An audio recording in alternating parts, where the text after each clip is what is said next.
ओम अज्ञानतिमिरान्धस्य ज्ञानञ्जनशलाकय चक्षुरुन्मीलितं येन तस्मै श्रीगुरुवे नमः। श्रीचैतन्यमनोभीष्टं स्थापितं येन भूतले स्वयं रूपकदा मह्यं ददाति स्वपदान्तिकं। वन्देऽहं श्रीगुरु श्रीयुतपदकमलं श्रीगुरून् वैष्णवाचं श्रीरूपं साग्रजातं सगण रघुनाथान्वितं तं सजीवं साद्वैतं सावधूतं परिजनसहितं कृष्णचैतन्यदेवं श्रीराधाकृष्णपादान् सगण ललिता श्रीविशाखान्विताश्च नित्यानंदम नमस्तुभ्यं प्रेमानंद प्रदायते कलोकलमस्य नाशाय जानवे पतये नमः। नमो महावदन्याय कृष्ण प्रेम प्रदायते कृष्णाय कृष्ण चैतन्य नामिने गौरद्विते नमः। पंचतत्वात्मकं कृष्णं भक्त रूप स्वरूपकं भक्तावतारं भक्ताख्यं नमामि भक्ति शक्तिकम्। हे कृष्ण करुणा सिंधु दीनबंधु जगतपतये गोपेश गोपिका कांत राधा कांत नमस्तुते तप्त कांचन गौरांगे श्री राधे वृंदावनेश्वरी वृषभानुसुते देवी प्रणमामि हरिप्रिये। वाञ्छाकल्पतरुभ्यश्च कृपा सिन्धुभ्येव च पतितानां पावनेभ्यो वैष्णवेभ्यो नमो नमः। जय श्री कृष्ण चैतन्य प्रभु नित्यानंद श्री अद्वैत गदाधर श्रीवासादि श्री गौर भक्तवृंद। हरे कृष्णा कृष्ण कृष्ण हरे हरे, हरे राम राम राम हरे हरे। इसमें आज हम लोग को भगवत गीता उपसंहार संन्यास की सिद्धि लास्ट अध्याय है और श्लोक संख्या 55 नंबर पढ़ना है। बोलते हैं भक्त्या माम अभिजानाति यावन यह चास्मि तत्वतः ततो मा तत्तो ज्ञात्वा विस्ते तदंतरम। केवल भक्ति से मुझ भगवान को यथारूप में जाना जा सकता है। जब मनुष्य ऐसी भक्ति से मेरे पूर्ण भावनामृत में होता है तो वह वैकुंठ जगत में प्रवेश कर सकता है। क्या बताते हैं भगवान यहाँ पर कि केवल भक्ति से ही मुझ भगवान को यथारूप में जाना जा सकता है। दूसरा कोई भगवान को जानने का और कोई रास्ता नहीं है। ठीक है ना। कितने लोग ध्यान योग ज्ञान योग अष्टांग योग भक्त बहुत सारे योग करते हैं, हठ योग, लेकिन सबसे आसान है भक्ति योग। चैंटिंग डांसिंग और फिस्टिंग। क्या करना है? भगवान के नाम का चैंट करना है, जप करना है। डांसिंग भगवान के सामने नृत्य करना है। और क्या करना है? फिस्टिंग मतलब प्रसाद ग्रहण करना है। इस तीन मेथड को हम फॉलो करके भगवान को प्राप्त कर सकते हैं। लेकिन कर्मों के हिसाब से जब उतार चढ़ाव आता है जीवन में उस समय हमें ज्ञान होना आवश्यक है। ज्ञान हमें क्या करता है? भक्ति में स्टेबिलिटी लाता है, स्थिरता लाता है। इसीलिए शास्त्रों का ज्ञान होना में आवश्यक है, तभी हम अपने अनर्थों को पहचान पाएंगे कि ये अनर्थ हमारे जीवन में आया है और इसको हमें हटाना कैसे है। इसीलिए हम क्लास के माध्यम से ज्ञान को सीखते हैं, समझते हैं शास्त्रों के माध्यम से। और उस ज्ञान को जब हम अपने जीवन में अप्लाई करेंगे तब जाकर धीरे धीरे जो है अनुभूतियां होंगी, रियलाइजेशन होगा। और रियलाइजेशन ही हमें भक्ति में स्थिर करेगा। आगे इसमें बता रहे हैं कि जो है केवल भक्ति से ही मुझ भगवान को यथारूप में जाना सकता है। भगवान को जानने का बस एक मेथड है, भक्ति। जब मनुष्य ऐसी भक्ति से मेरे पूर्ण भावनामृत में होता है तो वो वैकुंठ जगत में प्रवेश कर सकता है। भगवान के वैकुंठ जगत में प्रवेश करने के लिए हमें क्या करना पड़ेगा? भक्ति से पूर्ण भावनामृत में स्थिर होना पड़ेगा। कृष्ण भावनामृत में स्थिर होने के लिए भगवान की भक्ति करनी पड़ेगी। जब हम पूर्ण भावनामृत में स्थिर हो जाएंगे तभी हम वैकुंठ जगत में प्रवेश करने के योग्य हो पाएंगे। बोलते हैं भगवान श्री कृष्ण और उनके स्वांशों को न तो मनोधर्म द्वारा जाना जा सकता है, न अभक्त गण उन्हें समझ पाते हैं। भगवान को समझने के लिए मनोधर्म या अभक्त लोग नहीं समझ पाते हैं कि मनोधर्म की कल्पना से हम भगवान को समझ जाएंगे। कितने लोग मानसिक रूप से भगवान को जानने का प्रयास करते हैं, लेकिन भगवान मानसिक रूप से नहीं जान सकते हैं, मनो की कल्पनाओं से नहीं। भगवान की भक्ति करके जो कल्पना हमारे हृदय में उत्पन्न होगी वो वास्तविक कल्पना होगी भगवान को जानने की। यदि कोई भगवान को जानना चाहता है तो उसे शुद्ध भक्तों के पथ प्रदर्शन में शुद्ध भक्ति ग्रहण करनी होती है। अन्यथा भगवान संबंधी सत्य उससे सदा छिपा रहेगा। भगवान की भक्ति को जानना है तो हमें भगवान के शुद्ध भक्तों के पथ निर्देशन में शुद्ध भक्ति ग्रहण करनी होगी। शुद्ध भक्ति होती क्या है? तो अन्याभिलाषिता शून्यम ज्ञान कर्माध्य अनामृतम अनुकूलेन कृष्ण अनुशीलनम भक्ति उत्तमा। उत्तमा भक्ति क्या है? जो ज्ञान कर्माध्य अनामृतम, जो ज्ञान और कर्मों से ऊपर है। जो हम ज्ञान अर्जन करते हैं, ज्ञान ही जाकर धीरे धीरे जो है प्रेम में कन्वर्ट हो जाता है भगवान के। ज्ञान और वैराग्य जो उत्पन्न होता है, ज्ञान से वैराग्य उत्पन्न होता है। और ज्ञान और वैराग्य जब की चरम सीमा क्या है? भगवान की प्रेमा भक्ति। ज्ञान और वैराग्य लुप्त हो जाता है और भगवान की प्रेमा भक्ति प्रकट हो जाती है। ज्ञान और वैराग्य का तभी तक यूज है जब तक हम अपने समस्त पाप कर्मों से समस्त अनर्थों से छूटते नहीं हैं। जब हम समस्त अनर्थों से छूट जाएंगे तो न्यूट्रल हो जाएंगे। न्यूट्रल मतलब अब हमारे सेंसेस हमारे कंट्रोल में आ जाएंगे। जैसे होता है कि भुना चना होता है, उसमें अंकुरण नहीं होता है, उसी तरह जब हम अपने सेंसेस को बार बार भगवान की सेवा में लगाएंगे, तो वो सेंसेस जो है फिर सेंस एक जो इंद्रियां हैं हमारे विषैले सर्प की तरह हैं, ठीक है ना। लेकिन जब बार बार उसको हम पवित्र भगवान की भक्ति में लगाएंगे तो सेंसेस हमारे कंट्रोल में आ जाएंगे, पवित्र हो जाएंगे, और उस पवित्र सेंसेस से ही हम भगवान का, पवित्र भगवान का चिंतन कर सकते हैं। इसलिए हमें सेंसेस को क्या करना है, भगवान की दिव्य सेवा में लगाकर और उसको शुद्ध करना है, तभी हम वैकुंठ जगत में भगवान को जानने के योग्य हो पाएंगे और उसमें प्रवेश कर पाएंगे। भगवान श्री कृष्ण तथा उनके स्वांशों को न तो मनोधर्म द्वारा समझा जा सकता है, न ही अभक्त गण उन्हें समझ पाते हैं। यदि कोई व्यक्ति भगवान को समझना चाहता है तो उसे शुद्ध भक्त के पथ निर्देशन में शुद्ध भक्ति ग्रहण करनी होगी, अन्यथा भगवान संबंधी सत्य उससे सदा छिपा रहेगा। तो भगवान को जानने के लिए हमें भगवान के शुद्ध भक्तों के निर्देशन में भगवान की भक्ति को करना पड़ेगा। पूरे जीवन पर हमें एक ऐसा माध्यम चाहिए जिसके साथ हम जुड़े रहें और अध्यात्म के रास्ते पर चलते रहें, तभी जाकर हमारा पूरे जीवन भर भगवान की भक्ति में हम स्थिर रहेंगे और गुरु आदेश का पालन कर पाएंगे। इसीलिए अपने संप्रदाय में जो है शिक्षा गुरु और दीक्षा गुरु का रोल है, कि दीक्षा गुरु हमें दीक्षा प्रदान करते हैं, उसके बाद हमें शिक्षा गुरु के निर्देशन में जिस हिसाब से वो भक्ति को कहते हैं कि ऑपरेट करो, उस हिसाब से हमें चलना पड़ेगा। क्योंकि बिना निर्देशन में हम भगवान की भक्ति से करते हुए भी मैकेनिकली भक्ति होगी, हमारी कृत्रिम रूप से होगी, या बस फॉर्मेलिटी बन जाएगी भक्ति। लेकिन जब हम प्रॉपर किसी के निर्देशन में कार्य करते हैं तो क्या होता है, भक्ति हमें नए रस प्रदान करती है, नए अनुभूतियां प्रदान करती है, और फिर जो है उत्साह के साथ हम भक्ति को ऑपरेट कर पाते हैं। हम भक्ति में उत्साहित बने रहते हैं। जब तक हम भक्ति में उत्साह, निश्चय और धैर्य, तीन चीजें आवश्यक हैं। उत्साहित रहना, निश्चय रखना कि अवश्य ही राधा कृष्ण की कृपा हम पर होगी, और पेशेंस रखना, धैर्य रखना। धैर्य रखने का मतलब है कि जल्दीबाजी नहीं करनी है, कि कितनी जल्दीबाजी करके भगवत प्राप्ति हो जाए, ऐसा नहीं है। आपको थोड़ा सा धैर्य रखना पड़ेगा और भगवान पर पूर्ण विश्वास जागृत करना होगा, और भक्ति को किसी के निर्देशन में चलाने का प्रयास करना होगा, तभी जाकर हम जो है भक्ति को पूरे जीवन भर मेंटेन करेंगे, और फिर जाकर भक्ति अंत में हम जो है भगवत धाम की प्राप्ति कर पाएंगे। बोलते हैं उसे शुद्ध भक्त के पथ निर्देशन में शुद्ध भक्ति ग्रहण करनी होती है, अन्यथा भगवान संबंधी सत्य उससे सदा छिपा रहेगा। भगवान सत्य हैं, इस ज्ञान से व्यक्ति वाकिफ तभी होगा जब शुद्ध भक्ति ग्रहण करेगा और शुद्ध भक्त के पथ निर्देशन में चलने का प्रयास करेगा। जैसा कि भगवत गीता में कहा गया है, नाहम प्रकाश सर्वस्व, मैं सबों के समक्ष प्रकाशित नहीं होता हूँ। केवल पांडित्य या मनोधर्म द्वारा ईश्वर को नहीं समझा जा सकता, कि कोई किसी के अंदर पांडित्य है या मनोधर्म के द्वारा ईश्वर को नहीं समझा जा सकता। ईश्वर को समझने के लिए कृष्ण को केवल वही समझ सकता है जो कृष्ण भावनामृत में तथा भक्ति में तत्पर रहता है। इससे विश्वविद्यालय की उपाधियां सहायक नहीं होती हैं, कि कोई विश्वविद्यालय की बहुत सारी डिग्री लेकर आ गया, उससे जो है कृष्ण भावनामृत में प्रगति नहीं करेगा। कृष्ण भावनामृत में प्रगति करने के लिए हमें भक्ति करनी पड़ेगी, भक्ति में तत्पर होना पड़ेगा। जो व्यक्ति कृष्ण विज्ञान से पूर्णतया अवगत है वही वैकुंठ जगत में या कृष्ण के धाम में प्रवेश कर सकता है। और जो भगवान के धाम जाना है हमें, तो क्या करना पड़ेगा, कृष्ण विज्ञान से पूर्णतया अवगत होना पड़ेगा। अवगत नहीं है तो जो अवगत है उसकी शरण ग्रहण करनी पड़ेगी। ब्रह्मभूत होने का अर्थ यह नहीं है कि वह अपना स्वरूप खो बैठता है। भक्ति तो रहती ही है। जब तक भक्ति का अस्तित्व रहता है तब तक वह ईश्वर भक्त और भक्ति की विधि रहती है। ऐसे ज्ञान का नाश मुक्ति के बाद ही भी नहीं होती है। मुक्ति का अर्थ है देहात्म बुद्धि से मुक्ति प्राप्त कर लेना। तो भक्तों के लिए मुक्ति का अर्थ होता है कि देहात्म बुद्धि से छुटकारा प्राप्त कर लेना और भक्ति में अपनी चेतना को स्थिर कर लेना।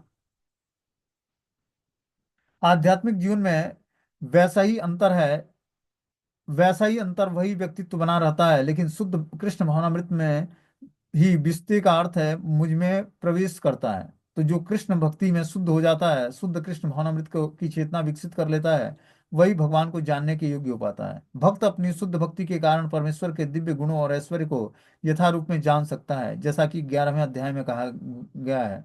केवल भक्ति के द्वारा ही उसे समझा जा सकता है, इसकी पुष्टि यहाँ पर हुई है। मनुष्य भक्ति के द्वारा भगवान को समझ सकता है और उनके धाम में प्रवेश कर सकता है। तो भगवान को समझना है तो हमें भगवान की दिव्य शुद्ध भक्ति को समझना पड़ेगा, तभी हम भगवान को जान पाएंगे। भौतिक बुद्धि से मुक्ति की अवस्था, ब्रह्मभूत अवस्था को प्राप्त कर लेने के बाद भगवान के विषय में श्रवण करने से भक्ति का शुभारंभ होता है। जब कोई परमेश्वर के विषय में श्रवण करता है तो स्वतः ही ब्रह्मभूत अवस्था का उदय होता है और भौतिक कल्मश यथा लोभ तथा काम का विलोप हो जाता है। तो ब्रह्मभूत अवस्था क्या होती है? आत्म साक्षात्कार कर लेना, यही ब्रह्मभूत अवस्था है। न सोचती न कांक्षती, उसके अंदर न तो कुछ विचार उत्पन्न होते हैं न कुछ आकांक्षाएं उत्पन्न होती हैं, क्योंकि अब वो ज्ञान कर्मों से मुक्त हो गया है। जब तक ज्ञान कर्मों का मिश्रण होता है तब तक जो है ये सारी चीजें रहती हैं, लेकिन जब हम ज्ञान और कर्मों से मुक्त हो जाएंगे और अनुकूल चीजों को स्वीकार करेंगे, बस जो भक्ति के लिए फेवरेबल है, तब जाकर हम धीरे धीरे जो है आत्म साक्षात्कार मतलब ब्रह्मभूत अवस्था को प्राप्त करेंगे। बोलते हैं ब्रह्मभूत अवस्था का उदय होता है और भौतिक कल्मश यथा लोभ और काम का विलोप हो जाता है। ज्यों ज्यों भक्त के हृदय में काम तथा इच्छाएं विलुप्त होती जाती हैं, त्यों त्यों वह भगवत भक्ति के प्रति अधिक आसक्त होता जाता है और इस तरह वह भौतिक कल्मश से मुक्त हो जाता है। जीवन की उस स्थिति में वह भगवान को समझ सकता है। श्रीमद् भागवतम में इसका कथन है कि मुक्ति के बाद भक्ति योग चलता रहता है। इसकी पुष्टि वेदांत सूत्र से होती है। तो मुक्ति के बाद भक्ति योग चलता रहता है। मुक्ति मतलब समस्त पाप कर्मों से छुटकारा प्राप्त करना। तो समस्त पाप कर्मों से जब व्यक्ति छुटकारा प्राप्त कर लेता है तब जाकर जो वो दिव्य भक्ति को समझने के योग्य हो पाता है। और समस्त पाप कर्मों से छुटकारा कैसे प्राप्त होगा? जब हम दिव्य स्तर पर भगवान की भक्ति करेंगे, तभी हम समस्त पाप कर्मों से छुटकारा प्राप्त करेंगे। और समस्त पाप कर्मों से छुटकारा प्राप्त करने के बाद ही हमारी वास्तविक भक्ति शुरू होती है।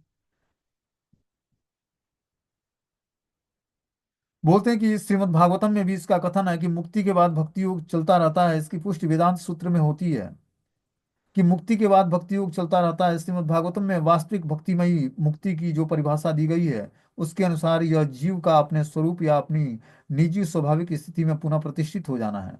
स्वाभाविक स्थिति की व्याख्या पहले की जा चुकी है। प्रत्येक जीव परमेश्वर का अंश है, अतः उसकी स्वाभाविक स्थिति सेवा करने की है। हर जीवात्मा की वास्तविक स्थिति क्या है? कि वो भगवान का नित्य सेवक है। तो जब हम भक्ति करेंगे तभी हम जान पाएंगे कि मैं नित्य कृष्ण का दास कैसे हूँ।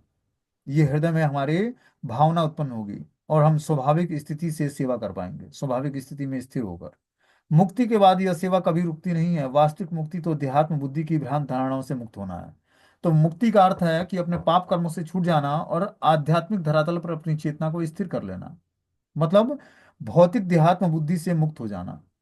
देहात्म बुद्धि में जब तक होता है तब तक व्यक्ति भ्रांत धारणाओं को बनाए रखता है, लेकिन जब देहात्म बुद्धि से छूट जाता है तब वो भ्रांत धारणाओं से मतलब जो भ्रम पैदा करे ऐसी धारणाओं को बनाए रखता है वो।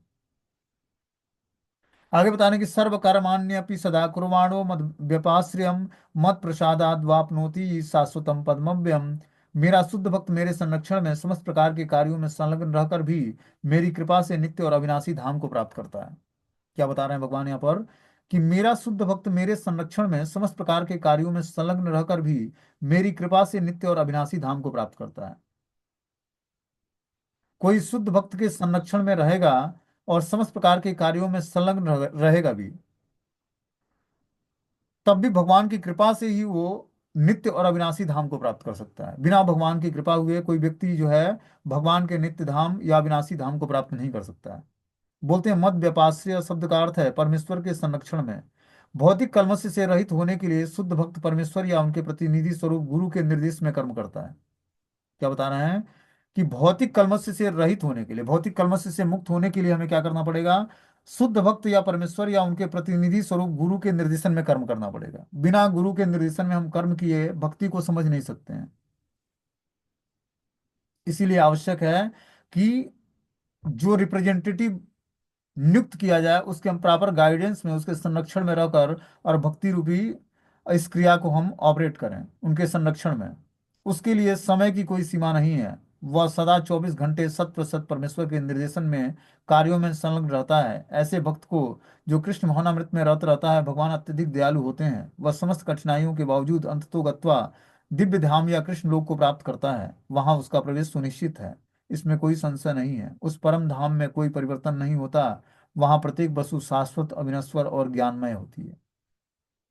तो इस तरह से जब हम परम धाम को जाने की इच्छा रखते हैं तो क्या करना पड़ेगा? अंततो गत्वा दिव्य धाम या कृष्ण लोक को प्राप्त करना चाहते हैं तो समस्त कठिनाइयों के बावजूद भी अपनी चेतना को किसी के प्रॉपर निर्देशन में कृष्ण भावनामृत के अनुशीलन में लगाना पड़ेगा। तभी जाकर हम संशय रहित हो पाएंगे और परम धाम में परिवर्तन नहीं होता, वो शाश्वत अविनाशी और ज्ञानमय है, उस परम धाम को जानने के योग्य हो पाएंगे। जब तक हम जानेंगे नहीं तब तक हम जाएंगे कैसे? इसीलिए पहले परम धाम के विषय में हम जानकारी प्राप्त करेंगे। कैसे? आध्यात्मिक रास्ते पर चलकर, तब जाकर हम उस धाम के जाने योग्य हो पाएंगे। जैसे मान लो किसी को कहीं जाना होता है, तो पहले वहां का देखता है कि जो है गूगल मैप पर कि कैसे कैसे जाना है वहां पर, और जाकर कहाँ रहना है, क्या खाना है, क्या पीना है, क्या सेवाएं करनी है। उसी तरह जब हमें परम धाम को जाना है, भगवान के गोलोक वृंदावन धाम जाना है, तो वहां पर जाकर करना क्या है, रास्ता क्या है, ये सब हम जानेंगे तभी तो जाने की इच्छा जागृत होगी। उस धाम की महिमा जानेंगे तो। जैसे मान लो कि कोई वृंदावन धाम आना चाहता है, तो उसको पता है कि वृंदावन धाम की महिमा क्या है। यहाँ पर भगवान कण कण में वास करते हैं। वहां पर पहुंचने का रास्ता क्या है? तो पहुंचने का रास्ता है कि हम कैसे कैसे ट्रेन पकड़ के या रिजर्वेशन करा के आते हैं, लेकिन आने के बाद यहाँ पर टिकना कैसे है, तो भक्ति करके टिकनी है। तो ये सब चीजें जब हमें पता होगी तभी तो हम इस धाम में आने के लिए हमारे अंदर उत्सुकता जागृत होगी, कि हम तीव्रता से भक्ति करेंगे तभी हम भगवान के धाम जाएंगे या वृंदावन धाम जाएंगे। उसी तरह जो भगवान का नित्य धाम है गोलोक वृंदावन धाम, जो वैकुंठ से ऊपर है, उस धाम को प्राप्त करने के लिए, वहां पर सेवाएं करने के लिए पहले हमें यहाँ पर ट्रेनिंग लेनी पड़ेगी। यहाँ पर जब हम ट्रेनिंग लेंगे अच्छे तरीके से, तभी हम भगवत धाम में जाकर भगवान की दिव्य सेवा में एंगेज हो पाएंगे, अपनी चेतना को लगा पाएंगे वहां पर। उसकी ट्रेनिंग स्मृत लोक में ही होगी, इसी शरीर में रहते हुए। जब ये शरीर में, जब हमारा शरीर सिद्ध हो जाएगा और सिद्धि प्राप्त कर लेंगे आध्यात्मिक जीवन में, तभी हम जाकर भगवान की दिव्य सेवाओं में वहां पर इंगेज होंगे। जो सेवाओं से हमें सिद्धि प्राप्त होगी, वही सेवाएं हमें नित्य धाम में मिलेंगी। बोलते हैं चेतसाम सर्वकर्माणि मयि सन्न्यस्य मत्परा बुद्धि योगा उपासित्यम अच्युतम सततम भव। सारे कार्यों के लिए मुझ पर निर्भर रहो और मेरे संरक्षण में सदा कर्म करो। ऐसी भक्ति से मेरे प्रति पूर्णतया सचेत रहो। क्या बता रहे हैं भगवान? कि सारे कार्यों के लिए मुझ पर निर्भर रहो और मेरे संरक्षण में सदा कर्म करो। हमें क्या करना पड़ेगा? सारे कर्मों के लिए भगवान पर निर्भर रहना पड़ेगा। जो भी हम कार्य करते हैं, उस पर भगवान पर निर्भरता बढ़ानी है और उनके संरक्षण में सदा कर्म करना है, भगवान के निरीक्षण में कर्म करना है। ऐसी भक्ति से मेरे प्रति पूर्णतया सचेत रहो।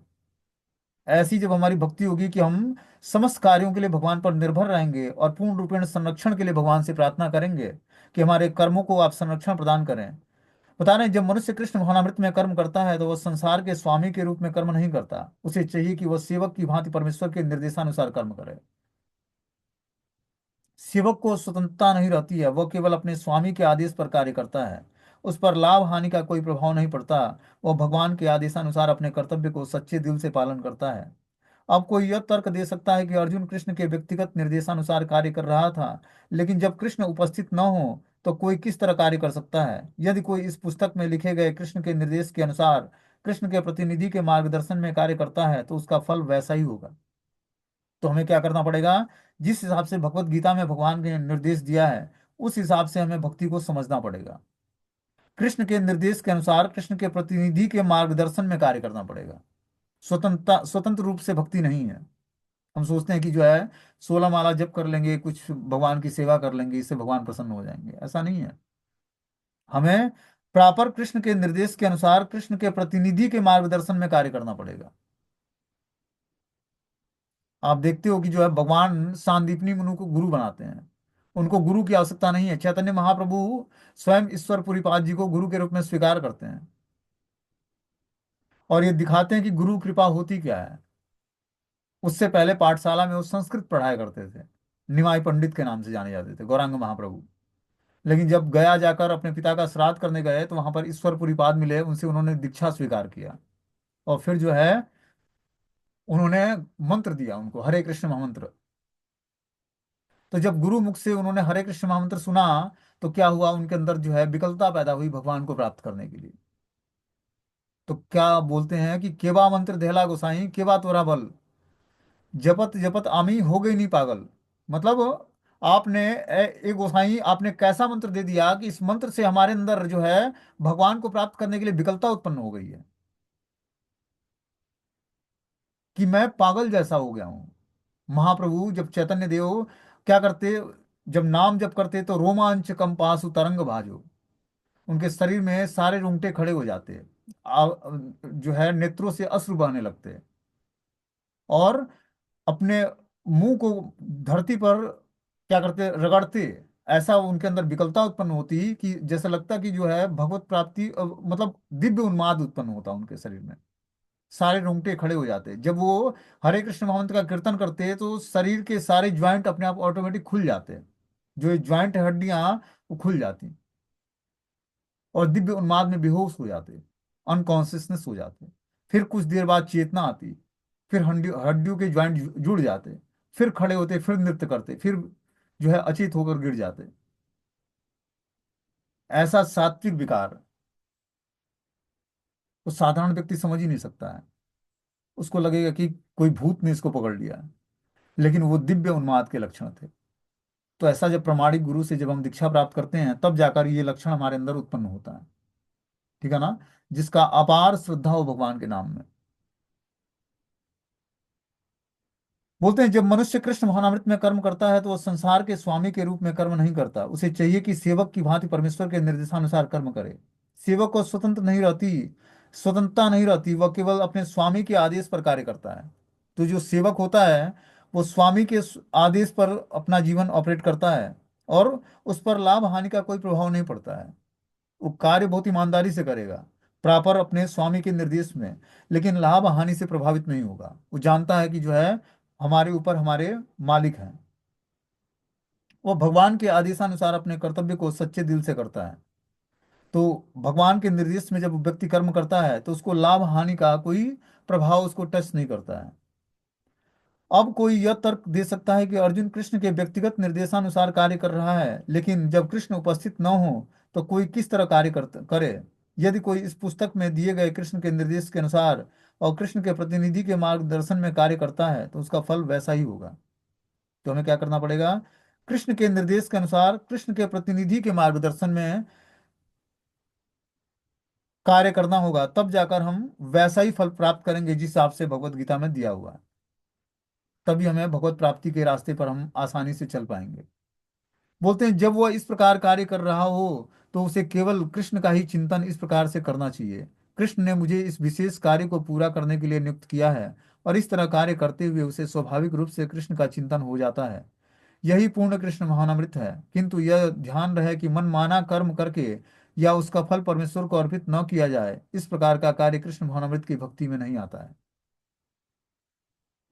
अब जो भी हमें कर्म करना है, चाहे हम भौतिक कर्म करें या आध्यात्मिक कर्म करें, वो सारी एक्टिविटी हमें प्रॉपर किसी के निर्देशन में कृष्ण भावनामृत में करनी पड़ेगी। अपनी चेतना को भगवान में लगाकर और कर्म करना पड़ेगा। मनुष्य को चाहिए कि कृष्ण के आदेशानुसार कर्म करे। यह अत्यंत महत्वपूर्ण बात है। कृष्ण का यह आदेश गुरु परंपरा द्वारा प्रमाणित गुरु से प्राप्त होता है, अतः गुरु के आदेश को जीवन का मूल कर्तव्य समझना चाहिए। यदि किसी को प्रमाणिक गुरु प्राप्त हो जाता है, तो वह निर्देशानुसार कार्य करता है, तो कृष्ण भावना में जीवन में सिद्धि सुनिश्चित है। एक बार कृष्ण भावनामृत में जब व्यक्ति को सिद्धि प्राप्त हो जाएगी, तो उसको जो है अब कुछ प्राप्त करने की दूसरी इच्छा नहीं होगी। क्योंकि एक बार जब भगवान की भक्ति प्राप्त हो जाएगी, तो सब कुछ प्राप्त हो जाएगा आपको। व्यक्ति को इस शरीर को पालन करने की चिंता होती है ना, कि मैं शरीर का पालन पोषण कैसे होगा। आप विश्वास मानो, जिस तरह राजपुत्र का पालन, स्वयं राजा का जो पुत्र होता है उसका, उसको अपने पालन की चिंता नहीं होती है, उसी तरह अखिल कोटि ब्रह्मांड के नायक भगवान श्री कृष्ण है। जब हम उनकी शरण ग्रहण करते हैं, उनकी शुद्ध भक्ति को अपनाते हैं, और पूर्ण रूपेण कृष्ण भावनामृत जीवन अपना लेते हैं, तो भगवान एक राजपुत्र की तरह रखते हैं। जिस तरह राजा का पुत्र होता है, उसको चिंता नहीं होती है कि अपने शरीर का पालन पोषण कैसे करना है, कैसे खाना है, कैसे घूमना है, सब कुछ ऑटोमेटिक पिता के पुत्र होने के कारण सब कुछ फैसिलिटी मिलती है। राजपुत्र होने के कारण कि राजा का पुत्र है। उसी तरह जब हम भगवान कृष्ण को अपने पिता तुल्य मानेंगे और उनकी दिव्य आदेश का पालन करेंगे, तो वही फैसिलिटी मिलेगी जो भगवान को सुविधाएं मिलती है। जैसे जो मालिक का नौकर होता है, ठीक है ना, कि मालिक फर्स्ट क्लास गाड़ी में घूमता है, तो नौकर भी उसके साथ साथ लगा होता है उसकी सेवा में। तो उसको भी वही फैसिलिटी मिलती है जो मालिक को मिलती है। वही खाएगा, उसी गाड़ी में घूमेगा जिस गाड़ी में मालिक घूम रहा है। उसी तरह जब हम भगवान के दिव्य आदेश का पालन करते हैं, तो जो भगवान की फैसिलिटी है वो भक्तों को भी मिलती है। उस तरह हम अपने प्रयास से किन किन फैसिलिटी को इकट्ठा करेंगे। लेकिन एक बार जब थोड़ी सी प्रयास करके और कृष्ण भावनाभावित रास्ते पर चलना शुरू कर देंगे, तो जो भगवान का ऐश्वर्य है वो समस्त ऐश्वर्य भगवान के भक्तों के चरणों में लौटने लगती है कि आप हमें स्वीकार कर लीजिए। लेकिन भक्त को उस समय वो ऐश्वर्य भी नहीं चाहिए। भगवान के 6 ऐश्वर्य हैं। उस 6 ऐश्वर्य जो हैं भगवान अपने भक्तों के चरणों में लौटने लगते हैं, आप हमें स्वीकार कर लीजिए। लेकिन भक्त जो है भगवान का ऐश्वर्य स्वीकार नहीं करता। उसको तो भगवान की प्रेममय भक्ति चाहिए, जो कि समस्त ऐश्वर्यों के से भी बहुत ऊपर है। क्योंकि ऐश्वर्य आने के बाद धीरे धीरे व्यक्ति जो है भगवान की भक्ति से विमुख हो जाता है। मान लो कोई बहुत ज्यादा सुंदर स्वरूप प्राप्त कर लेता है, या बहुत ज्यादा धनवान बन जाता है, या बहुत ज्यादा ज्ञानवान बन जाता है, या बहुत ज्यादा बलिष्ठ हो जाता है, या बहुत सारा वैराग्य उत्पन्न हो जाता है उसके अंदर, तो उसको अहंकार हो जाता है इन चीजों का। तो हमें हर परिस्थिति में कृष्ण भावनामृत को अपनाना है, तभी जाकर जीवन की परम सिद्धि सुनिश्चित हो पाएगी। बोलते हैं मच्चितम सर्व दुर्गाणि मत प्रसादात् तरिष्यति अथ चेत अहंकारम श्रोष्यसि विनक्ष्यसि। यदि तुम मुझसे भावना भावित होगे तो मेरी कृपा से तुम बद्ध जीवन के सारे अवरोधों को लांघ जाओगे। लेकिन यदि तुम मिथ्या अहंकार बस ऐसी चेतना में कर्म नहीं करोगे, तो मेरी बात नहीं सुनोगे, तो तुम विनष्ट हो जाओगे। देखो अर्जुन को भगवान क्या बता रहे हैं कि यदि तुम मुझसे भावना भावित होगे तो मेरी कृपा से तुम बद्ध जीवन के सारे अवरोधों को लांघ जाओगे। हमारे जीवन में जो है बहुत सारे अवरोध होते हैं, बहुत सारे ऑब्स्टिकल्स आते हैं जो हमें भक्तिमय जीवन में या भौतिक जीवन में बाधाएं डालते हैं हमारे कर्मों के हिसाब से। लेकिन क्या करना पड़ेगा, अपनी चेतना को भगवान में स्थिर करना पड़ेगा। उनकी कृपा से ही हम बद्ध जीवन के सारे अवरोधों को लांघ सकते हैं। लेकिन यदि तुम मिथ्या अहंकार बस ऐसी चेतना में कर्म नहीं करोगे, तो मेरी बात नहीं सुनोगे, तो तुम विनष्ट हो जाओगे। क्या बता रहे हैं कि अगर जो तुम्हारे अंदर मिथ्या अहंकार उत्पन्न होता है, और उस मिथ्या अहंकार में जो चेतना उत्पन्न होगी उसके अनुसार कर्म करोगे, तो तुम और मेरी बात नहीं सुनोगे, तो तुम्हारा विनाश हो जाएगा। इसीलिए हमें क्या करना है, जो भगवत गीता के निर्देश दिए गए हैं भगवत गीता में, उसी हिसाब से अपने लाइफ को हमें धीरे धीरे ऑपरेट करने का प्रयास करना चाहिए। भगवत गीता के ज्ञान से स्वतंत्र कुछ भी जीवन नहीं। क्योंकि ये भक्ति का एक फॉर्मूला दिया हुआ है भगवत गीता के माध्यम से भगवान ने, कि क्या क्या रिस्ट्रिक्शन है, उस रिस्ट्रिक्शन को फॉलो करना पड़ेगा हमें। तभी जाकर हमारे जीवन में फेवरेबल भक्ति के लिए चांसेस उत्पन्न होंगे, और हम पूरे जीवन भर भक्ति को मेंटेन कर पाएंगे। बोलते हैं पूर्ण कृष्ण भावना भावित व्यक्ति अपने अस्तित्व के लिए कर्तव्य करने की विषय में आवश्यकता से अधिक उद्विग्न नहीं रहता है। जो मूर्ख हैं वह समस्त चिंताओं से मुक्त कैसे रहें, इस बात को नहीं समझ पाते हैं। जो व्यक्ति कृष्ण भावनामृत में कर्म करता है, भगवान कृष्ण उसके घनिष्ठ मित्र बन जाते हैं। वे सदैव अपने मित्र की सुविधा का ध्यान रखते हैं। जो मित्र चौबीसों घंटे उन्हें प्रसन्न करने के लिए निष्ठापूर्वक कार्य में लगा रहता है, वे उसको आत्मज्ञान कर देते हैं। अतएव किसी को देहात्म बुद्धि के मिथ्या अहंकार में नहीं बन जाना चाहिए। उसे झूठे ही यह नहीं सोचना चाहिए कि वह प्रकृति के नियमों से स्वतंत्र है या कर्म करने के लिए मुक्त है। वह पहले से कठोर भौतिक नियमों के अधीन है, लेकिन जैसे ही वह कृष्ण भावना भावित होकर कर्म करता है, तो वह भौतिक दुश्चिंताओं से मुक्त हो जाता है। मनुष्य को यह भली भांति जान लेना चाहिए कि जो कृष्ण भावनामृत में सक्रिय नहीं है, वह जन्म मृत्यु रूपी सागर के इस भंवर में पड़कर अपना विनाश कर रहा है। कोई भी बद्ध जीव यह नहीं यह सही सही नहीं जानता कि क्या करना है और क्या नहीं करना है। लेकिन जो व्यक्ति कृष्ण भावना भावित होकर कर्म करता है, वह कर्म करने करने के लिए मुक्त है, क्योंकि प्रत्येक किया हुआ कर्म कृष्ण द्वारा प्रेरित तथा गुरु द्वारा पुष्ट होता है। तो बता रहे हैं यहाँ पर कि जो है, जब तक हम भौतिक नियमों के अधीन रहेंगे, कठोर भौतिक नियमों के अधीन है, तब तक जो हम कृष्ण भावनामृत का अनुशीलन नहीं कर पाएंगे। और जो हमें लेकिन जैसे ही वो कृष्ण भावनामृत में कर्म करता है, वो भौतिक दुश्चिंताओं से मुक्त हो जाता है। और जो हमें भौतिक दुश्चिंताओं से मुक्त होना है, तो कृष्ण भावना भावित होकर कर्म करना है। मनुष्य को यह भली भांति जान लेना चाहिए कि कृष्ण भावनामृत में सक्रिय नहीं है, तो वह जन्म मृत्यु रूपी सागर के भंवर में पड़कर अपना विनाश करेगा। और जो कोई व्यक्ति जो है भगवान की भक्ति के प्रति दृढ़ नहीं है, सक्रिय नहीं है, या उसको सुनिश्चित नहीं है कि हमें बस अब भगवान की भक्ति ही करनी है, तो वो जन्म और मृत्यु रूपी भव सागर को पार नहीं कर पाएगा। कोई भी बद्ध जीव यह सही सही नहीं जानता कि वह क्या करना है और क्या नहीं करना है। बद्ध अवस्था में व्यक्ति को क्या करना है और क्या नहीं करना है, इसमें डिफ्रेशिएट नहीं कर पाता है वो। लेकिन जो व्यक्ति कृष्ण भावना भावित होकर कर्म करता है, वो अंतर को जानता है, वो कर्म करने के लिए मुक्त है, क्योंकि प्रत्येक किया हुआ कर्म कृष्ण द्वारा प्रेरित तथा गुरु द्वारा पुष्ट होता है। तो जब व्यक्ति सतोगुण की स्थिति धारण करता है तब उसके अंदर क्या करनी है और क्या करने योग्य नहीं है उसको जान पाता है। और इस तरह से प्रत्येक किया हुआ कर्म कृष्ण द्वारा प्रेरित और गुरु द्वारा पुष्ट होता है। आगे बता रहे हैं 59वें श्लोक में, यद अहंकारम आश्रित्यम न योत्स्यति मन्यसे मिथ्येस व्यवसायस्थे प्रकृतस्त्वाम नियुच्यते। यदि तुम मेरे निर्देशानुसार कर्म नहीं करोगे और युद्ध में प्रवृत्त नहीं होगे तो तुम कुमार्ग पर जाओगे और तुम्हें अपने स्वभाववश युद्ध में लगना होगा। यहाँ भगवान बता रहे हैं कि तुम मेरे निर्देश में कर्म नहीं करते हो तो युद्ध में प्रवृत्त नहीं होते तो तुम कुमार्ग पर जाओगे। जो व्यक्ति भगवान के आदेश के अनुसार कर्म नहीं करता है तो धीरे धीरे कुमार्ग पथगामी हो जाता है,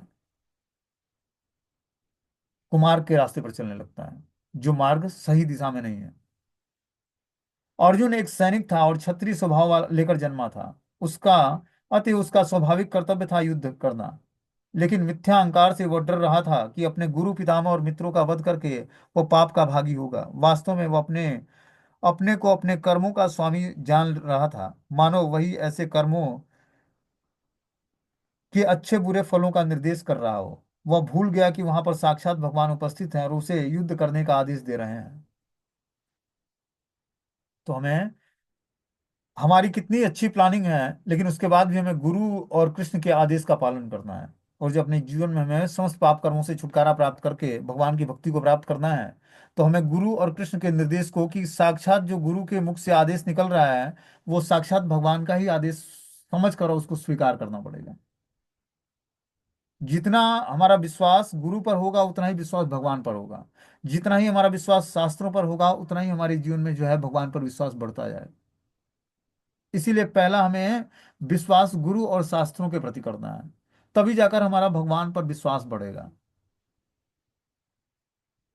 उस तरह नहीं बढ़ेगा।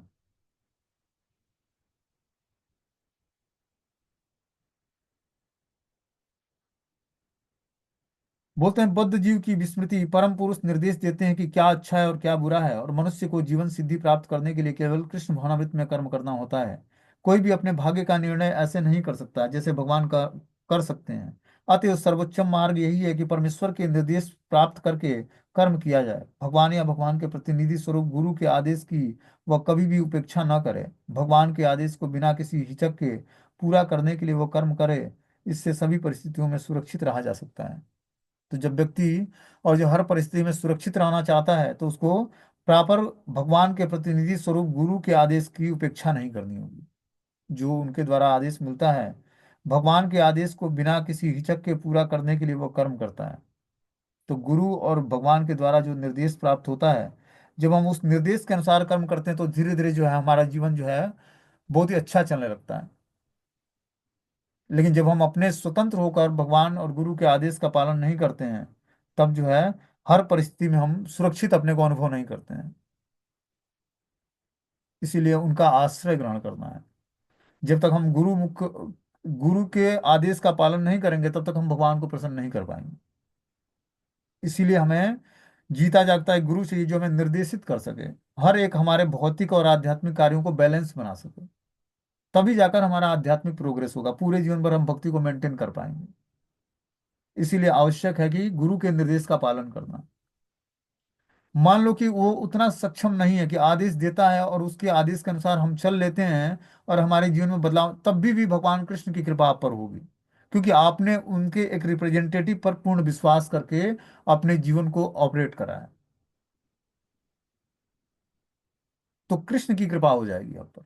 हो सकता है कि गुरु उतना कैपेबल ना हो, लेकिन भगवान ये देखेंगे आपके सरेंडरनेस को और उस हिसाब से कृपा करेंगे कि आपने जिसको गुरु के रूप में स्वीकार किया वो प्रामाणिक व्यक्ति था। उसके आदेश में उतने उतनी सक्षमता नहीं थी लेकिन आपने उसको पालन किया तो भगवान कृष्ण ने अपने आप पर कृपा करने के लिए मजबूर हो जाएंगे। इसीलिए हमें विश्वास के साथ जुड़ना पड़ेगा, उनके आदेश का पालन करना पड़ेगा। तभी जाकर हमारा जीवन जो है सफल होगा। नहीं तो उस तरह हम जो है कुछ दिन भोग अच्छा लगेगा, कुछ दिन बाद भक्ति अच्छी लगेगी, कुछ दिन भोग कुछ दिन भक्ति, इस तरह से हम ड्युअलिटी में रहेंगे। इसीलिए हमें निर्देशन आवश्यक है, गाइडेंस आवश्यक है। बिना गाइडेंस के भक्ति जो है एक मैकेनिकली हो जाएगी, कृत्रिम रूप से होने लगेगी। आगे इसमें बता रहे हैं कि जो है स्वभाव जेन कौन्तेय निबध्यं स्वेन कर्मणाम कर्तु नेच्छसि अन्मोहा करस्य य वसो अपि ततः। इस समय तुम मोह बस मेरे निर्देशानुसार कर्म करने से मना कर रहे हो, लेकिन हे कुंती पुत्र, तुम अपने ही स्वभाव से उत्पन्न कर्म द्वारा बाध्य होकर वही सब करोगे। देखो, बता रहे हैं कि इस समय तुम मोह बस मेरे निर्देशानुसार कर्म करने के लिए मना कर रहे हो। देखो, भगवान है और अर्जुन भगवान का भक्त है, लेकिन मोह बस वो भगवान के निर्देश का पालन करने के लिए मना कर रहा है। लेकिन हे कुंती पुत्र, तुम अपने स्वभाव से उत्पन्न कर्म के द्वारा बाध्य होकर वही सब करोगे, क्योंकि तुम क्षत्रिय स्वभाव के हो और तुम बाध्य हो जाओगे कर्म करने के लिए। यदि कोई परमेश्वर के निर्देशानुसार कर्म करने से मना करता है तो वह उन गुणों के द्वारा कर्म करने के लिए बाध्य होता है जिसमें वह स्थित है। और जो कोई व्यक्ति भगवान के निर्देश का पालन नहीं करता या गुरु के निर्देश का पालन नहीं करता है, तो जिस गुणों में स्थित है, वो उस गुणों के द्वारा प्रेरित होकर वो कर्म करने के लिए बाध्य हो जाएगा जिसमें वह स्थित है। प्रत्येक व्यक्ति प्रकृति के गुणों के विशेष संयोग के वशीभूत है और तदनुसार कर्म करता है, किंतु जो स्वेच्छा से परमेश्वर का निर्देशानुसार कार्यरत होता है वही गौरवान्वित होता है। तो हमें क्या करना पड़ेगा? परमेश्वर के निर्देश अनुसार कार्य करना पड़ेगा। परमेश्वर का निर्देश क्या होता है? जो गुरु का निर्देश होता है। गुरु जो है भगवान के रिप्रेजेंटेटिव हैं। उनके द्वारा द्वारा जो निर्देश प्राप्त होता है, उस निर्देश के अनुसार जब हम भक्ति को ऑपरेट करते हैं, तभी जाकर हम परमेश्वर के निर्देशानुसार कार्य करते हैं और तभी जो हमारा गौरव बढ़ेगा, हम गौरवान्वित होंगे। ठीक है ना? तो ये श्लोक का यही तात्पर्य है कि जो है, हमें किसी के प्रॉपर संरक्षण की आवश्यकता है, जिसके संरक्षण में अपने भक्तिमय जीवन को ऑपरेट करें। क्योंकि अभी जब भक्ति शुरू नहीं हुई है, भक्ति जब शुरू